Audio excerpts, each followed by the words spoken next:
Coming up today on Atlanta and Company, is it possible to meet Mr. Right and get a proposal in 365 days? Meet the author who's written the book that she says it can happen just for you. Plus, she's an up-and-coming artist making waves in Hollywood, and she is from Georgia. I'm going to introduce you to singer Zoe Myers. And the Oscar nominations were announced this morning. Myself and Evelyn Mims have the recap and our picks for who we think are going to take home the trophy. These stories and more coming up right now on Atlanta and Company.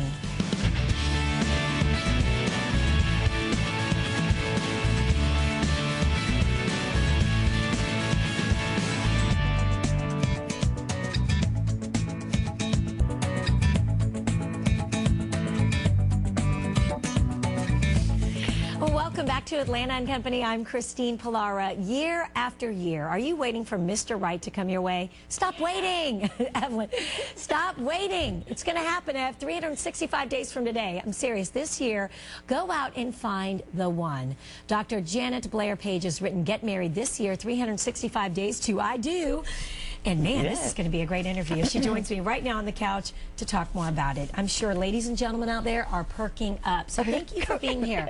And this is the book. Yes. And I have to ask you, what was the impetus behind writing this? Tell me about it. It was my class at Emory. I taught for 22 years. Get married this year. You're kidding. No. And finally, a lot of material. I bet. Finally, and a lot of like, successes. Hell, put it in a book so I can take notes and dog-ear pages and learn what I need to do, right? Yeah, and reach more people. Sure. Thank you so much for helping me. Oh, yeah. I mean, what I love is that a lot of us, and I was telling her in the commercial break, I gave her my dating background in 2 minutes. A lot of us, you know, we go out there and we're looking for our soulmate, and men and women. I hear it all the time with my friends who are in their 30s and early 40s. But we seem to make the same mistakes over again. I was telling Janet, in the story of my life, if I looked back for about 15 years and pressed rewind on my life, the same guy kept coming up. Different guy, but same guy, pattern. if you know what I'm talking about. Same pattern. What are our mistakes that we're making most frequently? Well, that would be the big one, because it's time wasting. Yes. And every guy that you were telling me about, not the details, but every guy, I would bet, was the same guy over and over, and you knew it when you met him. Yeah. And that's what people do. They get into a repeat. And it's so interesting. I do a love resume with my clients and the students, where you go back and you go over who were they, what was the personality, how did it end, did they dump you, you dumped them, were they like your mother, father? And the people that are ready to go, it's like you could draw a big black line and look back, like you said, and think, what was I doing? What was I doing, Doctor? I never belonged with them. Right, not exactly. For a minute. But boy, we try to stick that, you know, square in the round hole and try to make it work. What was it Oprah has always said? When people show you who they are, believe them. Yes. Believe them, yes, people. Yes. I want to look in this camera. When people show you who they are, believe them. Don't wait a year, 2 years, 1 month too long, because I did that. What a waste of time. Oh, that's the biggest problem, definitely, that waste of time. Also, if anyone ever says, you're too good for me, believe them. Good point. I like that. Miss Evelyn likes that one too. I can only imagine how long it took you to compile these great stories, because I love the way you weave the stories throughout the book. Oh, thank you. How did you find all these great couples and people who wanted to talk? Well, they've been there all these years, the clients and students, and of course they're excited to talk about the successes and how they got there.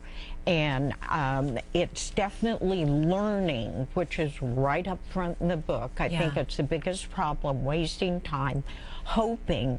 But the other is just taking action. I love that Woody Allen statement. The key to success is showing up. Yes. Well, with love, people somehow think that it's totally different than a job, for example. If you want a job, you wouldn't be saying, really like a job, because you'd get hungry that way. Right, exactly. But with love, people just look along in the one place that guy's not coming from. Yeah. is the living room ceiling. Exactly. He doesn't just materialize, or she doesn't just materialize. So then what should we do? So once we're reading your book, we're really kind of feeling like we finally have our ducks in a row as people, as Christine. Let's say I finally said, I feel really confident that I'm breaking old patterns, I'm starting anew. How do we put ourselves out there? I think that's it. You put yourself out there. You get out of your own way and you go out of your way, because there's someone out there that wants to marry you, but they have to court you. And in order to court you, they have to date you. And in order to date you, they have to find you. Right. And it doesn't have to be a singles event. It doesn't have to be online. It can be just being a friendly person, buying broccoli at the grocery store. Smile. When I first moved here, I got a date at Starbucks because I was chatting while we were creaming up and sugaring up our coffee. I mean, he was a very nice guy. Didn't turn out to be my husband, but, just put yourself in those situations, smile, and be open. Yes. Okay. Now, very, very friendly. Flirting even. That was my next question. Flirty. So we do need to have a little flirtiness then. It's mandatory. Mandatory, people. Mandatory. I like it. And by flirty, you don't mean, just rub your hands all over the guy's chest, people. But, just be open-minded, conversational, interested, good eye contact, that kind of thing? You got it. The first thing you mentioned, smile, big number one, and the second's eye contact. And with client students, I say, if you don't know how to smile, you've got to learn, because people perceive people as hostile, forbidding, unapproachable. Practice on furniture if you have to. But learn how to smile. And the eye contact you talk about. Women in particular think they've looked at a guy, and what they've done is, and that's it. And he thinks they've dismissed him. Right. What you got to do is look. And even if you're clawing at your hand to make sure it's a lingering look with a smile, look at people. I love that. I wish we had a whole hour with you, but then I guess, we can go to Emory, right, or read the book and learn more about how to get that man or woman in 365 days. And congratulations to you, because you're getting married. Thank you. Yes. Wonderful. When's the big day? April 14th. Fabulous. That is wonderful. Congratulations, and thanks for giving so many people out there hope. Guys, get married this year. 365 Days to I Do is currently available in bookstores and online. It has been a pleasure, Doctor. Thank you so much. My pleasure. Thank you, Christine. I really would like a few hours, a seminar. All right, well, up next.